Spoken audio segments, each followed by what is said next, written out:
কোন ডাকাত সন্তানও তার বাবা মৃত্যুর মুখের কথাটাকে কদর করবে না। আমাদের নবী সাল্লাল্লাহু আলাইহি সাল্লাম তিনি তার আখেরি কথা বলে গেছেন। আল্লাহ তাআলা কোরআনে বলছেন, ফাকাইফা ইযা জি'না মিন কুল্লি উম্মাতিন বিশাহীদ ওয়া জি'না বিকা আলা হাউলা'i শাহীদা।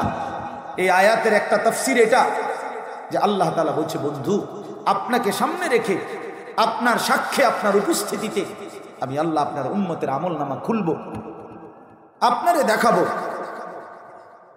তো নবী সাল্লাল্লাহু আলাইহি সাল্লামের সামনে যদি আমলনামা আমাদের খুলে বসতো, এই ছেলেরা বাপ মনে করো একটা বার নবীজি যদি আমলনামা খুলে দেখে, পৃষ্ঠার পর পৃষ্ঠা, পৃষ্ঠার পর পৃষ্ঠা, কোনোদিন ফজরের নামাজ নাই, 5 ওয়াক্ত নামাজ নাই, হালাল উপার্জন নাই, নারী ছবি, জিনা, ব্যভিচার, মোবাইলের উলঙ্গ দৃশ্য, জুয়া, মদ, নেশা, বন্ধুদের আড্ডা, এই যদি হয় আমলনামা, তো আল্লাহ নবী সাল্লাল্লাহু আলাইহি সাল্লাম বলবেন, উম্মত তুমি জানো আমি 23টা বছর একটানা তোর জন্য কাঁদিয়েছিলাম, আমি সারা রাত চোখের পানি ফেলছি উম্মত।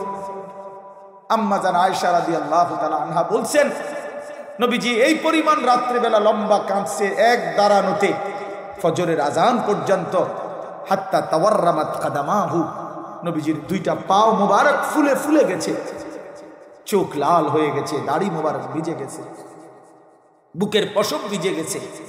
আল্লাহ নবী বলবেন, উম্মত আমি 23টা বছর কেঁদেছি তোর জন্য। আমি তায়েফের পাথরের আঘাতে পিঠটা আমার চালনির মতো ছিদ্র ছিদ্র হয়ে গেছে, আমি এই পরিমাণ রক্ত ঝরাইছি যে পায়ের জুতার সাথে আমার পায়ের তালু রক্তে আটকায়া গেছে। আমি উহুদের দান দান শহীদ করা শরীর নিয়া বেহুশ হইয়া উহুদের প্রান্তরে পড়েছিলাম। আমি ক্ষুধার কষ্টে পেটে 2টা পাথর বাঁধছিলাম, আমার ঘরের চুলায় 3 মাস আগুন জ্বলে নাই, আমি এত কষ্ট করলাম। এই নওজোয়ান, একটা ছেলে নিয়ত করো, একটা ছেলে, কি বলবা? নবীজি বলবেন, উম্মত আমি আর কত কাঁদলে, আর কত রক্ত ঝরাইলে তুই আমার কথা মনে করতি, আমার কথা শুনতি? এই আমলনামা নবী বলবে, হায় উম্মত এটা কি আনছো আমার সামনে, আমি এইটা নিয়ে কেমনে আমার মালিকের সামনে দেখাবো, এটা সুপারিশ করব কেমনে? আমার মতো এত বড় রসুল, সর্বশ্রেষ্ঠ নবীর উম্মত, সর্বশ্রেষ্ঠ উম্মত তুমি আমার এমনি ছোট করে দিলা, তুমি আমার এত বড় বেইজ্জতি করলা, আমি এটা কেমনে নিয়ে দাঁড় করাবো? প্রিয় ভাই, বলো ভাই, বলো। আল্লাহ তাআলা এই আয়াতগুলোতে বলছেন, হাল আতা আলাল ইনসানি হিনুম মিনাদ দাহরি লাম ইয়াকুন শাইআম মাযকুরা। বান্দা শোনো, একটা লম্বা সময় ধরে তুমি এই পৃথিবীতে কোনো নাম নিশানা ছিল না। আমি আল্লাহ তাআলা তোমাকে, প্রতিটা মানুষকে আমি আল্লাহ 7টা ধাপে সৃষ্টি করেছি। 1 নাম্বার মাটি, 2 নাম্বার বীর্য, 3 নাম্বার জমাট রক্ত, 4 নাম্বার গোশতের টুকরা, 5 নাম্বার হাড্ডির কঙ্কাল, 6 নাম্বারে গোশতের আবরণ, 7 নাম্বারে রূহ ফুঁকে দিয়ে মায়ের পেট থেকে বের করেছি। আল্লাহ বলেন এই 7টা ধাপ পার করতে আমার লম্বা সময় লাগছে। মাটি হিসাবে তোমার সৃষ্টির উপাদান মাটির মধ্যে কত যুগ ধরে ছিল তো কেউ জানতো না। আমি দীর্ঘ সময় লাগাইয়া মাটির মধ্যে তোমার অস্তিত্ব রাখছিলাম। মাটির মধ্যে থেকে একদিন খাবার উৎপাদন করেছি, সেই খাবারের মধ্যে তোমার উপাদান ছিল, সেই খাবারের একটা পরিমাণ তোমার বাবারে খাওয়াইছি, সেই খাবার থেকে তোমার বাবার বীর্য তৈরি করেছি, সেই বীর্য থেকে একদিন তোমার বাবা মায়ের মিলনের মাধ্যমে বাবা মা 2 জনের মিশ্র বীর্য একত্র করে মায়ের জরায়ুর মধ্যে স্থাপন করেছি। মায়ের জরায়ু থেকে এরপরে আবার 10টা মাস আমি আল্লাহ প্রসেসিং করে করে ধীরে ধীরে ধীরে ধীরে একদিন তোমারে আমি মায়ের পেট থেকে এই পৃথিবীর আলো দেখাইছি। এতটা সময় লাগাইয়া তোমারে বানাইলাম, বিনিময়ে তুমি একবারও জিজ্ঞাসা করলা না যে আল্লাহ আপনি আমারে কেন বানাইলেন? বলো ছেলেরা, এটা কি ভাবা উচিত ছিল না? কি বলো ভাই, এটা কি ইনসাফ না? কতদিন ধরে আমরা মাটিতে ছিলাম, কতদিন খাদ্যের মধ্যে, কতদিন ধরে বাবার বীর্য, কতদিন ধরে মায়ের জরায়ুতে ছিলাম, কেউ জানি না। লাম ইয়াকুন শাইআম মাযকুরা, আল্লাহ বলে তোমাদের উল্লেখ করা ছিল কোনো কাগজ। আচ্ছা, যারা কম্পিউটার বোঝেন, অনলাইন বোঝেন, গুগল বোঝেন, তারা বাইর করে দেন তো আগামী 50 বছর পরে পৃথিবীতে কোন কোন মানুষ জন্ম নিবে, কার কার ঘরে আছে কোনো কথা বলে না কেন? কোনো নথিপত্র, কোনো কাগজে কলমে, কোথাও কোনো তথ্যে, গবেষণাতে আছে এরকম? আল্লাহ বলেন কেউ তো জানে না, কেউ জানে না। তোমার তো কোনো নাম ঠিকানা নাই, তোমার কোনো পরিচয় নাই।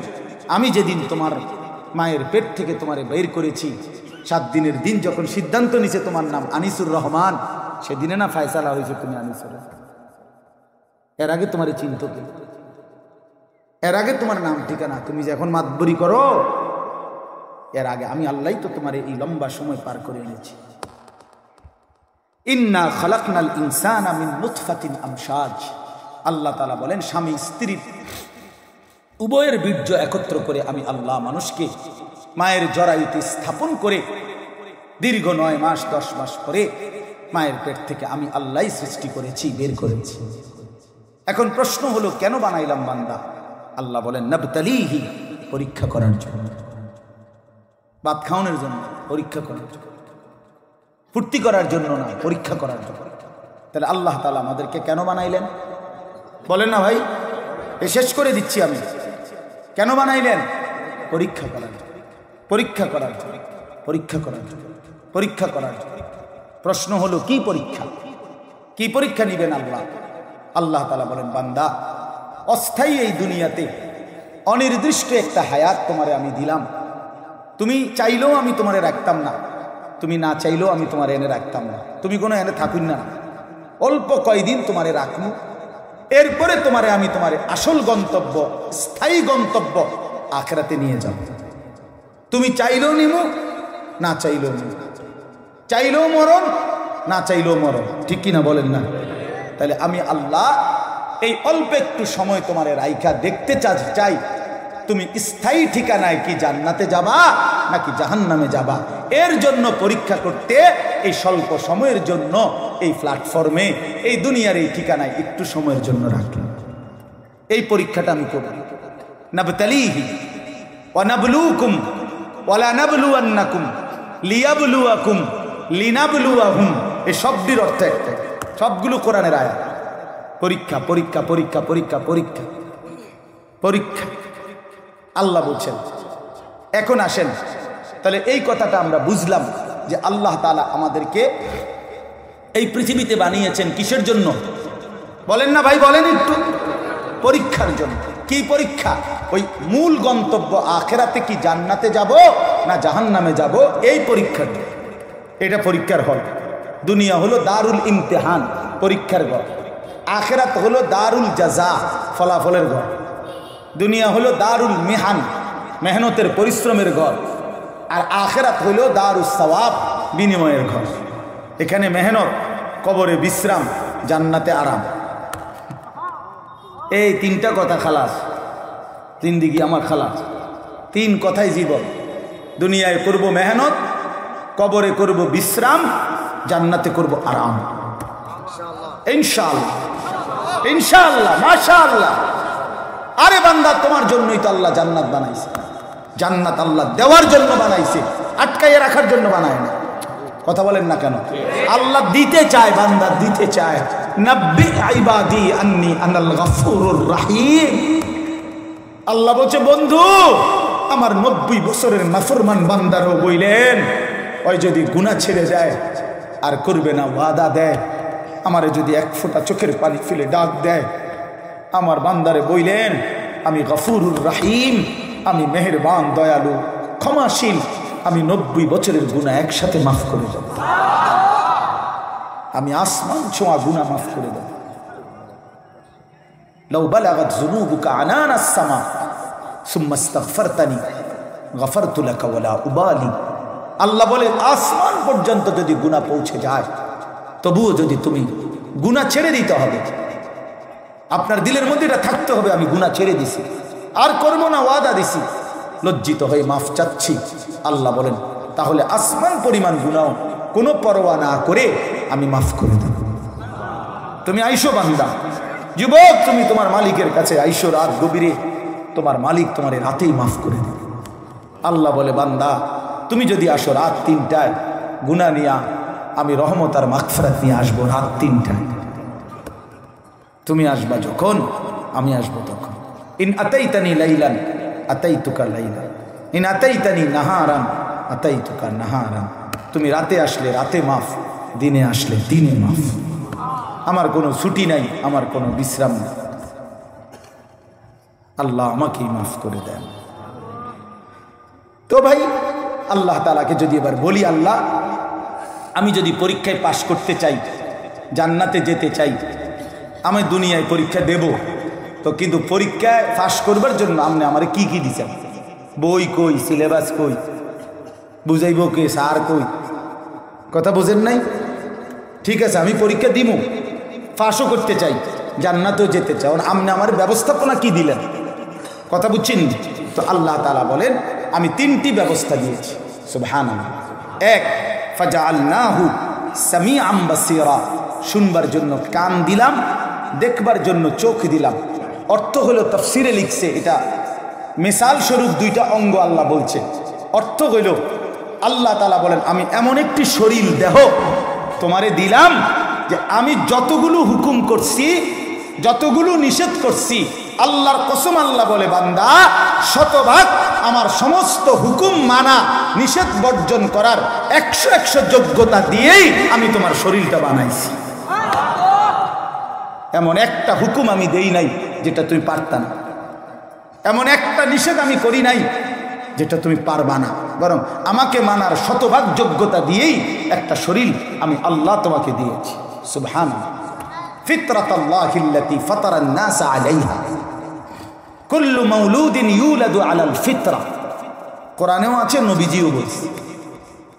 আজকে যদি এমন হইতো আমারে আল্লাহ রুকু করতে বলছে, সেজদা করতে বলছে, অথচ আমার শরীর হইল তাল গাছের মতো, এটা বাঁকাও হয় না, তাইলে না আমি বলতাম, আল্লাহ কথা কি কইলেন, আমারে বানাইলেন কেন? বানাইলেন তাল গাছের মতো, আমারে বলতেছেন রুকু দিতাম, সেজদা দিতাম, এটা তো জুলুম। কিন্তু এখন আমাদের এই শরীরের মধ্যে রুকু করার, সেজদা করার যোগ্যতা আছে? কথা বলেন না কেন? আছে। আমাদের কোমর বাঁকা হয়, কনুই বাঁকা হয়, হাঁটু বাঁকা হয়, তো এগুলো কেন দিলেন? বাদ কতটি খাওয়ানোর লেগা? খানার জন্য শুধু? দুনিয়া ভোগ করাইতে হইলে তো আল্লাহ তাআলা জন্তু জানোয়ারকেও তো এক অবস্থায়, গরু তো কোনোদিন সোজা হইতে পারে না, কিন্তু হে খায় না, হে দুনিয়া ভোগ করে না। তাহলে বোঝা গেল আল্লাহ তাআলা আমাদের এই শরীর গঠন করেছেন আল্লাহর হুকুম পালনের উপযোগী করে। এই হলো 1 নাম্বার ব্যবস্থা। 2 নাম্বার, ইন্না হাদাইনাহুস সাবিলা। এই 2 আর 3 একসাথে আল্লাহ বলেন, শুধু তোমার শরীর আমারে মানার যোগ্যতা দিয়ে বানাইয়া ছেড়ে দেই নাই, বরং তোমাকে শতভাগ জান্নাতের রাস্তা, পরীক্ষায় পাশের রাস্তা বুঝাইবার জন্য যুগে যুগে আমি আল্লাহ নবী এবং রাসূল আর নবী রাসূলদের পরে এই লক্ষ লক্ষ উলামায়ে কেরামের মাধ্যমে তোমার পুরা জান্নাতের রাস্তা, পরীক্ষায় উত্তীর্ণের শতভাগ রাস্তা আমি আল্লাহ দেখায় দিছি, বুঝায় দিছি। এই 2 নাম্বার হলো। 1 নাম্বার আমাকে মানার যোগ্যতা শরীরের মধ্যে দিয়েছি। 2 নাম্বার বুঝাইয়া বলার জন্য নবী রাসূল এবং নবী রাসূলদের পরবর্তী উলামায়ে কেরাম দিছি। দিছে কিনা বলেন? আপনাদের কার এলাকা এমন আছে যেখানে হুজুর নাই? বলেন, আছে কারো এলাকা? নাই। সব এলাকায় উলামায়ে কেরাম আছে কিনা বলেন না কেন? 3 নাম্বার হলো আল্লাহ তাআলা বলেন, বুঝবার জন্য কিতাব দিয়েছি। এই যে বুঝেন না, এই যে কিতাব, আসমানি কিতাব দিছি। এই 3টা ব্যবস্থা। 1, মানার মতো যোগ্যতা শরীরে দিয়েছি, বুঝাইয়া বলার জন্য নবী রাসূল উলামায়ে কেরাম দিয়েছি, বুঝবার জন্য কিতাব দিয়েছি। আর কি করতাম বলেন? এখন সমস্যা কি? আর কথা বুঝছেন নি আমার কথা? ছেলেরা বুঝছুনি ভাই আমার কথা? তাহলে আমাদের শরীরের মধ্যে আল্লাহকে মানার যোগ্যতা আছে কিনা? আমাদেরকে বুঝাইয়া বলার জন্য উলামায়ে কেরাম আছে কিনা? আমাদের বুঝবার জন্য কিতাব আছে কিনা? তাহলে আমরা হারবো কেন? আমরা জাহান্নামী হব কেন? আমরা কবরে আযাব হবে কেন? আমরা আল্লাহর নাফরমানি করব কেন? কিসের অভাব? ফাবিআইয়ি হাদিসিন বা'দাহু ইউমিনুন। আল্লাহ বলছে বান্দা এই কোরআনের পরে আর কি বললে তুমি আমার কথা মানতা? আর কি বলি? এর চাইতে দামি আর কি বলতাম? এর চাইতে দামি কথা কোথায়? এরপরে আল্লাহ বলেন ইম্মা শাকিরাও ওয়া ইম্মা কাফুরা। অতএব বান্দা আমি শরীরে যোগ্যতা দিয়েছি, বুঝিয়ে বলার জন্য নবী রাসূল উলামা দিয়েছি, বুঝবার জন্য কিতাব দিয়েছি। এবার আমি শুধু দেখতে চাই যেটুকু হায়াত দিলাম এটুকু হায়াতে ইম্মা শাকিরাও ওয়া ইম্মা কাফুরা, তুমি কি আমার অনুগত নাকি অবাধ্য? আমি শুধু এটা দেখব। ভাত খাওয়া আমার অসুবিধা নেই, বাতের লেগে আটকাইতাম না। আল্লাহ তাআলা বলছে কুলু ওয়া তামাত্তাউ কালিলান ইন্নাকুম মুজরিমুন। বাটপার, সিটার, নাফরমান, কাফের, বেঈমান, আল্লাহ বল সবগুলোরে আমি দুনিয়ায় খাওয়াই। খাও খাও, অসুবিধা নেই। এজন্য দুনিয়া আল্লাহ তাআলা আটকাবে না, দুনিয়া খাওয়ায়। দুনিয়া আল্লাহ তাআলা কুত্তারেও খাওয়ায়, দুনিয়া আল্লাহ তাআলা জন্তু জানোয়ারেরও খাওয়ায়, দুনিয়া আল্লাহ তাআলা কাফের বেঈমানরেও খাওয়ায়। আমারে তোমারে খাওয়াইবে না কা? এটা কোনো অবাক করা কিছু না। ऐसे रहे या वैसे रहे वहां देखना फिर कैसे रहे। এখানে দুনিয়া এমনে এমনে একভাবে না একভাবে তো থাইকা গেলাম। আসল দেখার বিষয় আখিরাতে কেমন থাকবো, আখিরাতে কেমন। এই জন্য আল্লাহ তাআলা বলেন আমি দেখছি তুমি আমার অনুগত নাকি অবাধ্য। তো বলে অবাধ্য হলে কি করবেন? ইন্না আ'তাদনা লিল কাফিরিনা সালাসিলা ওয়া আগলালা ওয়া সাইরা। আল্লাহ বলেন আমার প্রতিটা অবাধ্য নাফরমান বান্দার জন্য আমি আখিরাতে রেডি রাখছি। 1 নম্বরে সালাসিলা, আগুনের শিকল; 2 নম্বরে আগলালা, বেড়ি; 3 নম্বরে সাইরা, জাহান্নামের আগুন। এই বেড়ি বলতে 1 নম্বর হলো 70 হাত, 70 জিরাআন, 70 হাত লম্বা আগুনের শিকল দিয়ে নাফরমানকে বাঁধবে। এলো 1। 2 নম্বর হলো আগলাল, ইন্না জাআলনা ফি আনাকিহিম আগলালান ফাহিয়া ইলাল আযকানি ফাহুম মুকমাহুন। এই যে সূরা ইয়াসিনে আল্লাহ বলছে, অর্থ হলো আমি দেখাইলেই বুঝবেন। এইভাবে প্রত্যেক পাপী নাফরমান, কাফের, মুশরিক, নাফরমান, বেঈমান, তাদেরকে হাসরের ময়দানে ফেরেশতারা এইভাবে এই 2 হাত কাঁধের মধ্যে, পিঠের মানে ঘাড়ের মধ্যে দিয়া, এই থুতনির নিচে এই দোনো হাতের কনুই দিয়া এইভাবে আটকায় দিবে, এইভাবে আটকায় দিবে। আর কোনো দিন নাফরমান চোখটাও নিচের দিকে নামাইতে পারবে। এইটারে বলে আগলাল, বেড়ি। বেড়ি। হযরত আবু দারদা একজন সাহাবী ছিলেন। উনি একটা সাংঘাতিক কথা লিখছে, তাফসিরে আমি পড়ছি, তাফসিরে কুরতুবিতে। উনি বলছে হে আল্লাহর বান্দা, এই 2 হাত আজকে যদি উঠাও নামাজের জন্য, আখিরাতে জান্নাত মিলবে। আজ যদি এই 2 হাত না উঠাও, একদিন সত্যি সত্যি হাসরের মাঠে ফেরেশতা তোমার 2টা হাত উঠাবে, কিন্তু সেদিন সেই 2 হাত উঠাইয়া তোমার গর্দানের সাথে বেড়ির মতো বাঁধ দিয়া দিবে। আজ উঠাইলে লাভ হইতো, নামাজ হইতো। আজ তুমি উঠাইলা না, তো ফেরেশতা যেদিন উঠাবে সেদিন কাঁধের সাথে, ঘাড়ের সাথে তোমারে বাঁধ দিয়া দিবে। সাইরা, জাহান্নামের আগুন। এবার আল্লাহ বুঝি বলে, যদি বলো বান্দা আপনার হুকুম মানলে আপনি কি করবেন? তো ইন্নাল আবরারা ইয়াশরাবুনা মিন কাসিন কানা মিজাজুহা কাফুরা। আল্লাহ তাআলা বলেন কাফুর নামের ঝর্ণা, জান্নাতের একটি স্পেশাল ঝর্ণা, আমি আল্লাহ সেই ঝর্ণার মিশ্রিত পানি দিয়ে জান্নাতের শরাব আমার বান্দাকে আমি প্রথমেই পান করাবো। সুবহানাল্লাহ। আইনান ইয়াশরাবু বিহা ইবাদুল্লাহ ইউফাজ্জিরুনাহা তাফজীরা। আল্লাহ তাআলা বলেন কাফুর হলো জান্নাতের একটি ঝর্ণা, যেখান থেকে আমার বান্দা পান করবে এবং ঝর্ণার পানি সে নিজেই প্রবাহিত করবে।